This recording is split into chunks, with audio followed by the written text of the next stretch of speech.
দর্শক দেখেন ফুটফুটে বাচ্চার সাথে দেখা হয়ে গেল আজকে এই অনুষ্ঠানে এসে। তো চলুন ওর নাম জিজ্ঞেস করি, কি ওর নাম। অনেক সুন্দর নাচ পারে, অনেক সুন্দর করে নেচেছে। তো তোমার নাম কি? হালিম। জুড়ে বলো। হালিম। তোমার বাসা কোথায়?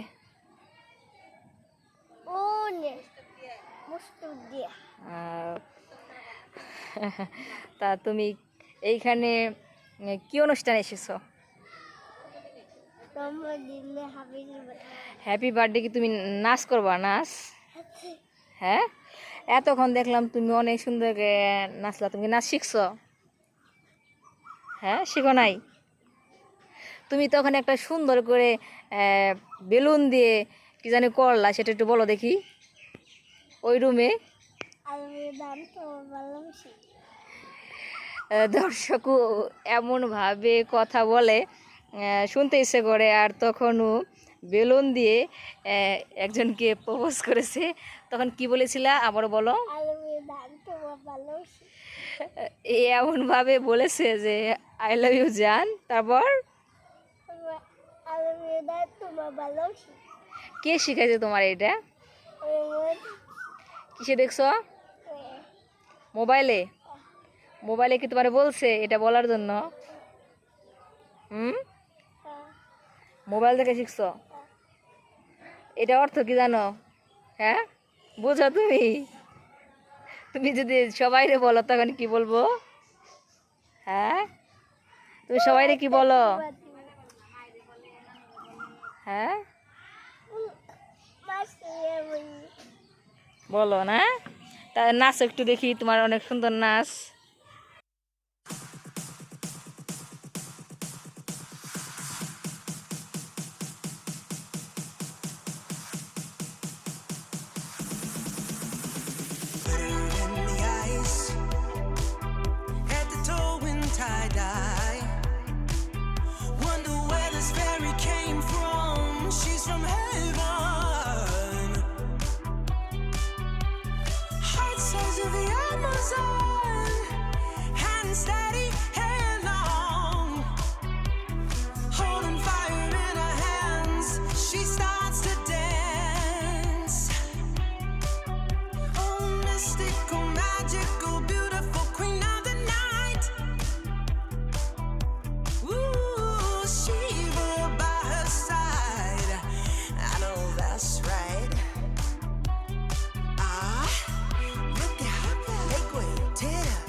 দর্শক সবাই কেমন আছেন? আশা করছি ভালো আছেন। তো আমিও ভালো আছি। আজকে আপনাদের একটা জিনিস দেখাবো, সেটা হচ্ছে আমার প্রাইমারি স্কুল আর কি। আমি এই স্কুলে ছোটোবেলায় পড়াশোনা করেছি। তো আমার শৈশবের ছোটোবেলার অনেক স্মৃতি জড়িয়ে আছে আর কি এই স্কুলটাতে। এটা নতুন বন্দর সরকারি প্রাথমিক বিদ্যালয়, সরকারি স্কুল। আর এই স্কুলের দক্ষিণ পাশে আছে একটি পুকুর। এটা আমরা যখন পড়াশোনা করতাম তখন ওই পুকুরটা ছিল, এখনও আছে। আর এখন দেখতে পাচ্ছেন এইখানে অনেকটা জঙ্গলে মানে ভরে গেছে। আমরা যখন পড়াশোনা করতাম তখন এইখানে অনেকটা সুন্দর জায়গা ছিল। আর এই যে পুরাতন যে বিল্ডিংটা দেখতে পাচ্ছেন সেটা ব্যবহৃত হতো। আর কয়েক বছর আগের কথা, তখন আবার ওই তিনতলা বিল্ডিংটা দুতলা ছিল। আসলে শৈশবের ছোটোবেলার বেশ কিছু স্মৃতি মানে দেখলে মনে পড়ে যায় আসলে কত সুখের ছিল শৈশব। আর এই পুকুরে দেখতে পাচ্ছেন মাছ চাষ করে। আর এটার পাশে কিছু দোকান গড়ে উঠেছে। এটা শিমুলিয়া বাজারের একদমই কাছে। এইখানে কিছু দোকান গড়ে উঠেছে। আমি যখন পড়াশোনা করেছি তখন এই দোকানগুলো ছিল না, এইখানে রাস্তাটা ছিল মাটির রাস্তা ছিল। আর এই পুকুরটা তখন ছিল। আর এই পুকুরের পাশে তখন বাড়িঘর ছিল, কিন্তু তখন এরকম আপনাদের দেখাচ্ছি। এইখানে দেখতে আজকে অনেক দিন পরে এখানে এসেছি, আর ভেতরে এই পাড়ার ভেতরে গেলাম। তো এইখানে বিল্ডিং উঠে গেছে। আসলে আমি নিজেই চিনতে পারছি না, আমার আসলে চিনার মতো। আমি সব কিছু দেখে একটু ভাবছি, চিন্তা করছি যে এখানে দেখতে পাচ্ছি কলা গাছ, সুন্দর কলা এসেছে। আর এইখানে পুকুরে মাছ চাষ করা হয়।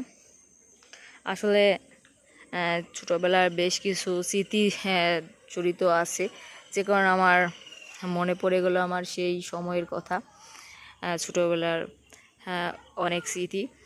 আর এইখানে এটা ওয়াশরুম।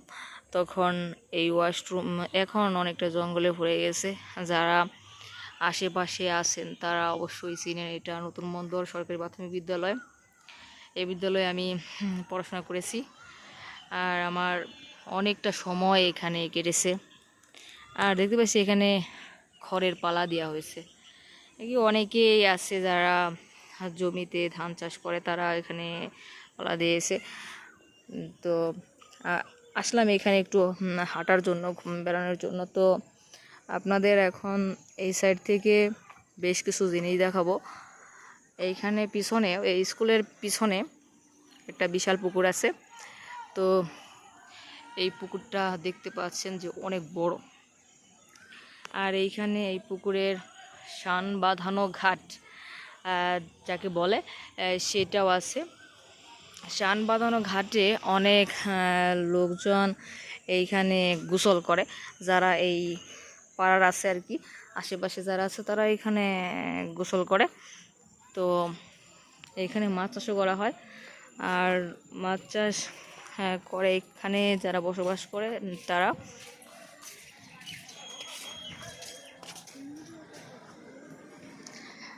দর্শক দেখতে পাচ্ছেন যে এইখানে আপনার এই সেই ঘাট, যেটাকে শান বাঁধানো ঘাট বলা হয়।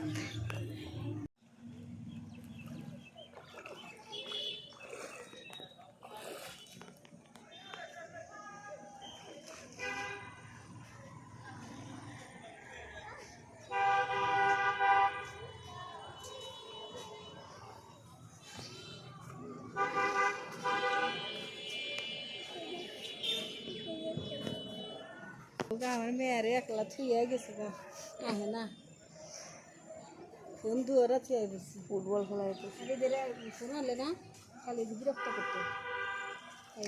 না, বাচ্চারা তো সমস্যা, বাচ্চারা ওই যে আরো তো দুষ্টুমি করতো না, ওই যে বাচ্চা আছে দেখা, যে কারণে দুষ্টুমি। মায়ালে কি করতো জানেন, মায়ালে একটা না, মায় যদি খালি বলতো ছানিম এমনি করে কর, মায় মারবো না, কিছু করবো না, খালি করবো ছানিম, মুখটামুখি চাইলে আর কোনো কথা নাই, গিয়ে আমার কাছে গিয়ে বলবি ছানিম তুমি দুষ্টামি করো। দর্শক দেখেন, এটাই সেই শান বাঁধানো ঘাট। আর এই ঘাটে অনেক মানে পুকুরে অনেক মাছ আছে আর কি। এখানে লোকজন গোসল করে। আর একটা সুন্দর, অনেক বিশাল একটা পুকুর, পাশে আছে তাল গাছ। আর এই পুকুরের সাথে দক্ষিণ সাইডে আছে আমার সেই স্কুল আর কি, প্রাথমিক বিদ্যালয়, যেখানে আমি পড়াশোনা করেছি। আসলে দেখলে সেই ছোটোবেলার কথা অনেক মনে পড়ে, অনেক স্মৃতি মনে পড়ে যায়। আর এই যে এইখানে স্যারেদের যে কক্ষ সেটা ছিল। আর তার পাশে যে বিল্ডিংটা আছে দেখেন, এটা অনেকটা পুরনো হয়ে গেছে। এটা এখানে এখন আর পড়াশোনা করানো হয় না, এটা পরিত্যক্ত হিসেবে ঘোষণা করা হয়েছে। তো এইখানে পাশে যে রুমটা আছে, এইখানে আমি ক্লাস 5ম শ্রেণী পর্যন্ত পড়াশোনা করেছি। আর এখানে এখন আপাতত কোনো ছাত্রছাত্রী পড়ানো হয় না, বন্ধ আছে।